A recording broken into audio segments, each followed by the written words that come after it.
Uma comprinha a mais, uma conta inesperada, um aumento na mensalidade da escola das crianças e aí você já começa o mês com saldo negativo, né? Gastar mais do que se ganha é hábito de muitos brasileiros.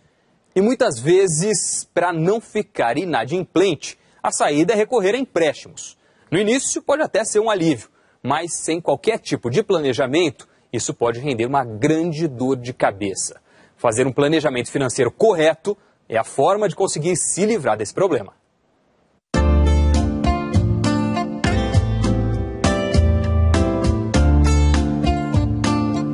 A dona Elvira não tem filhos, mora com o marido, numa casa própria, ou seja, não paga aluguel. Ela tem gato, cachorro, passarinho, mas de qualquer forma, os gastos da família não são nada exorbitantes. As principais despesas são com alimentação, remédio e com as contas do dia a dia. Ainda assim, teve um mês em que ela não conseguiu quitar todas as obrigações. A gerente do banco dela percebeu e ofereceu um empréstimo. A princípio, no curto prazo, parecia um bom negócio, né, dona Elvira? Muito interessante. No momento, total.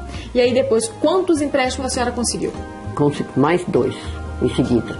Porque um para cobrir o outro, e aí virou uma bola de neve. Quando que a senhora percebeu que virou um problema? No terceiro empréstimo, que eu não estava mais conseguindo quitar as parcelas dos demais, dos anteriores. Dona Elvira tentou resolver o problema diretamente com as empresas, mas não conseguiu. O segundo passo foi procurar o PROCON. Fez um curso de educação financeira e a entidade ajudou na negociação com os credores. A senhora tinha uma dívida em torno de R$7 mil.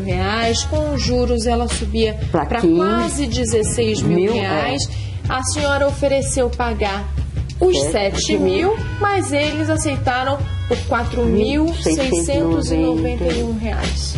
E aí a senhora se livrou da dívida. Me livrei da dívida do cartão de crédito. Perdi o cartão, claro, evidente, que nada mais justo de não poder mais usar o cartão, mas acabou com um pesadelo. Hoje, dona Elvira só tem contas que cabem no orçamento e anota todos os gastos. Depois que a senhora passou por tudo isso, qual que é a receita? Então, marca tudo, você não gastar nada além do que você tem condição. Você recebe 10, você só pode gastar 9. Porque imprevistos acontecem. O imprevisto acontece.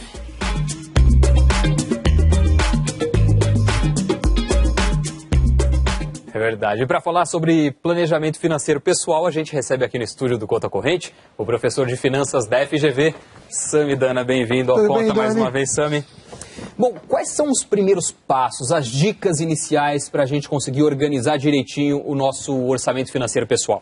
Olha, primeiro é ter um orçamento. E para quem nunca fez um orçamento, que é a grande maioria das pessoas, sugiro que comece numa base de poucos dias. Por exemplo, um orçamento semanal, porque deixar tudo para o final do mês pode ficar complicado e a pessoa perder a memória.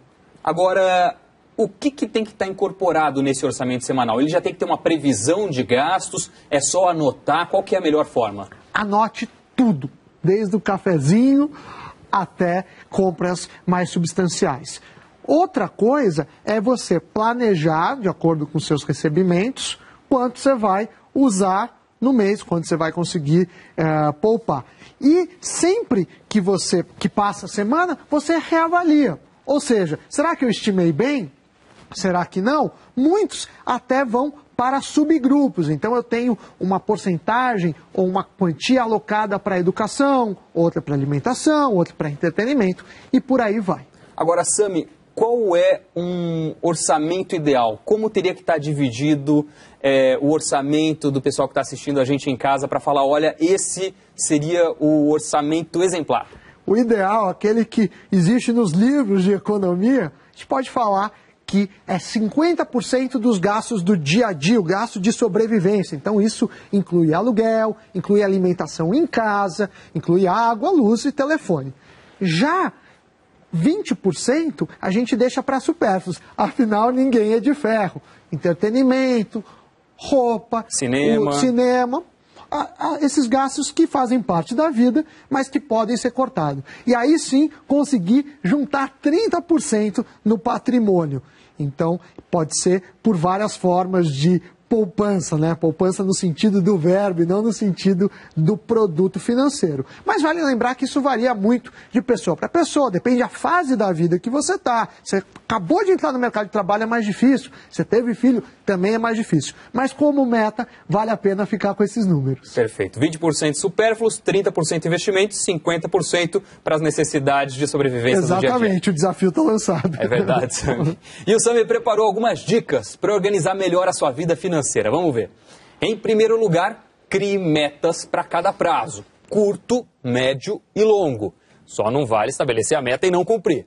Outro ponto importante é tenha sempre em mente que toda escolha é uma renúncia. Para comprar algo, você precisa abrir mão de outra coisa. E uma dica importantíssima, combata a impulsividade diariamente. Sami, quais são as principais metas para a gente ter em mente na hora de fazer esse planejamento? Olha, a gente visualizar serviços, produtos e objetivos facilita na renúncia. Por exemplo, quero trocar de carro, quero fazer uma viagem ou mesmo uma aposentadoria mais confortável. Então, quando você idealiza e imagina essa situação, te ajuda a pensar, você engana o cérebro. E pensar sempre que tem a escolha e tem uma renúncia. Então a gente pode citar um exemplo. Suponha que o cidadão tem 5 mil reais de salário. E aí ele pretende comprar um smartphone do momento, custa R$ 1.700. Aí você faz a conta. Quanto eu ganho por hora? Essa conta, mentalmente fazendo, vai dar mais ou menos, para uma pessoa que ganha 5 mil reais, 60 horas de trabalho. A pessoa deve se perguntar, vale a pena? O benefício, o prazer que eu vou ter com isso, vale essas 60 horas? Ou será que eu poderia usar de outra forma? Essa visão que fazer uma boa gestão é você ser mão de vaca, não gastar com nada, é um pouco inocente. Na verdade, a gente tem que gastar, mas tem que saber o que dá mais prazer e viver dentro do orçamento. Porque dívidas podem afetar a produtividade, podem gerar conflitos em relacionamentos pessoais, profissionais e por aí vai. A conclusão pode ser que vale a pena comprar, mas o importante é ter a consciência da renúncia, né, Sami? Exatamente, o que eu estou abrindo mão para fazer isso. E aí, o consumo consciente e feliz.